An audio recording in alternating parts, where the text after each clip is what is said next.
We give you love and affection, don't we? Well, then what is it? Was it because we went to that party?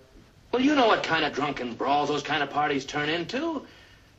It's not a place for kids. A minute ago, you said you didn't care if he drinks. He said a little drink. You're tearing me apart! What? You say one thing, he says another, and everybody changes back again! That's a fine way to behave. Well, you know who he takes after.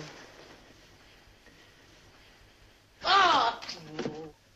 He completed 3 movies in his lifetime, dying at the age of 24. Here's looking at the icon, the legend, the man. Here's remembering James Dean.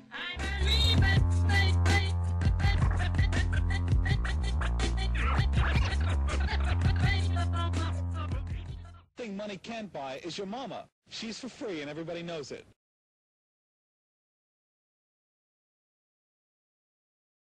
On the 8th of February 1931, on the corner of 4th and McClure Street, in Marion, Indiana, at the Seven Gables apartment block, James Dean was born. To mother Mildred and father Winton. His dad was a farmer, but gave up farm life to pursue a career as a dental technician. James was real close with his mom, Mildred.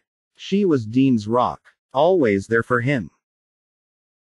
Doing things for Dean, like when Dean was younger, he would write his wishes on a piece of paper.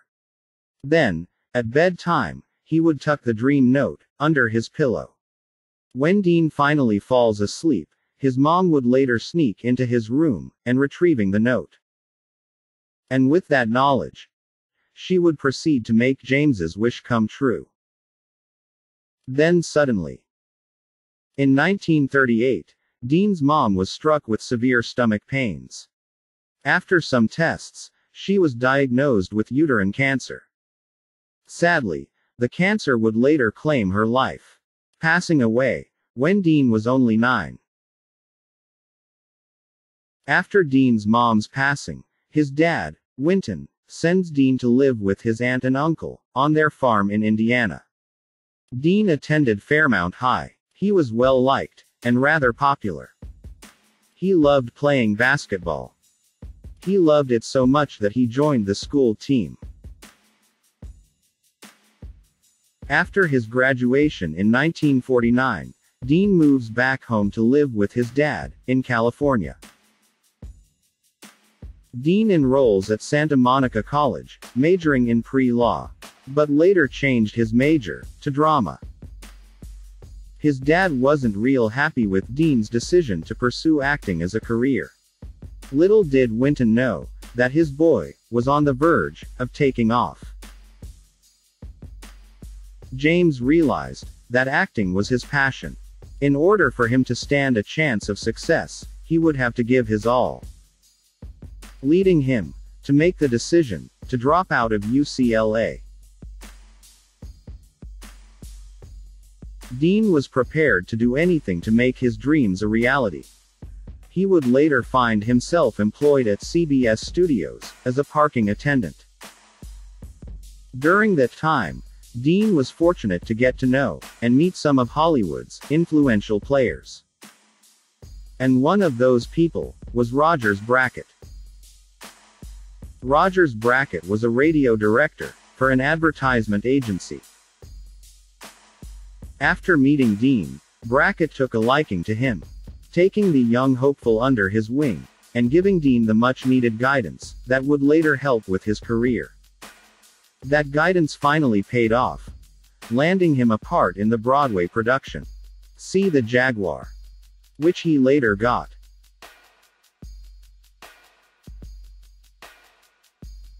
Dean was on his way, landing his first big part in a major film, the 1955 movie, East of Eden. He then starred in the iconic film, Rebel Without a Cause.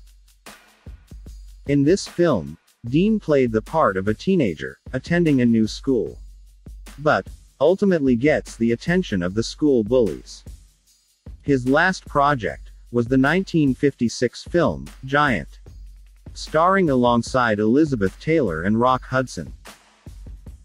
This movie would later earn Dean his second posthumous nomination. After completing filming Giant, Dean was ready, craving, to get back behind the wheel of a race car. Dean's speedster was winning him races. But for him, that wasn't enough.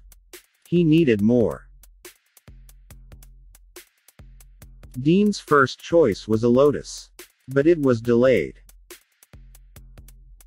He then paid Competition Motors a visit. In the 50s, Competition Motors were importers of foreign and exotic racers. They were one of a few establishments dealing in imported cars. Dean was shown the lighter and more powerful, no-nonsense racer, the Porsche 550 Spider. This car was designed to be fast.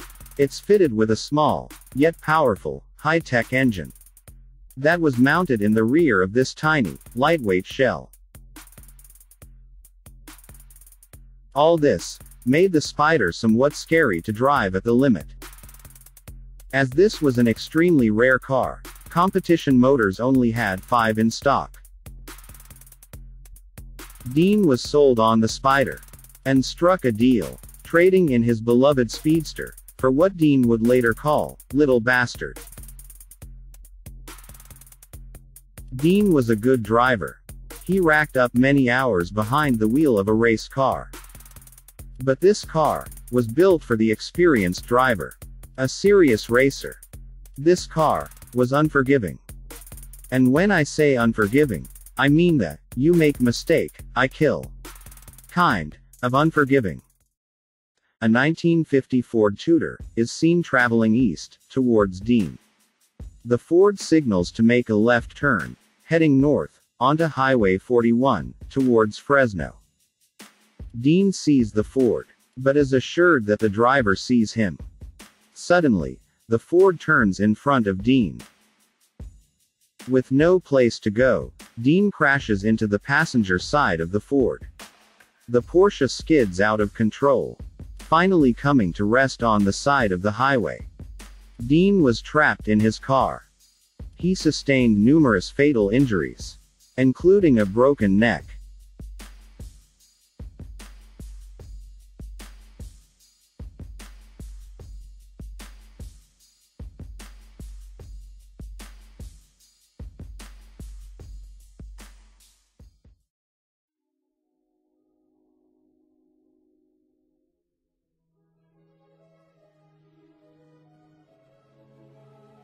What's it for?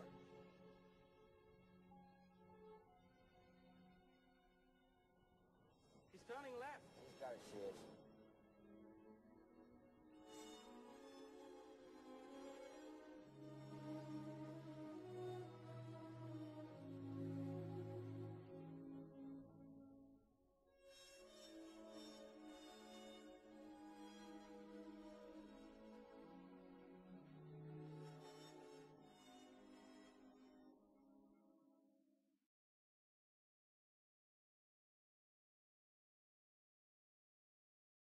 Hi, Jimmy.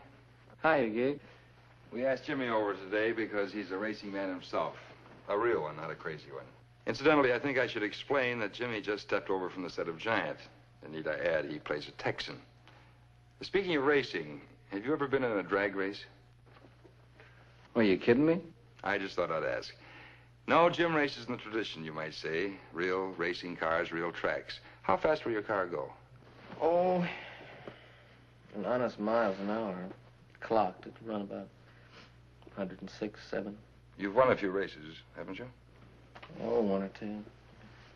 Where? Well, I showed pretty good at Palm Springs.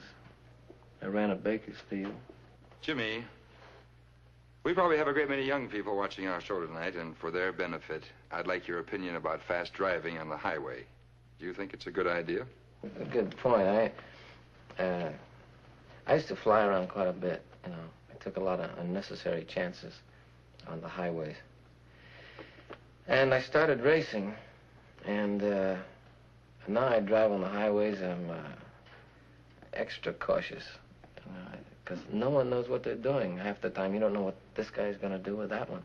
On a track, there are a lot of men who spend a lot of time developing rules and ways of safety. And I find myself being very cautious on the highway. I don't have the urge to speed on the highway. People say racing is dangerous, but I'll take my chances on the track any day than on a highway. Well, Gig, I think I'd better take off. Oh, wait a minute, Jimmy. One more question. Do you have any special advice for the young people who drive? Take it easy driving. The life you might save might be mine. You know?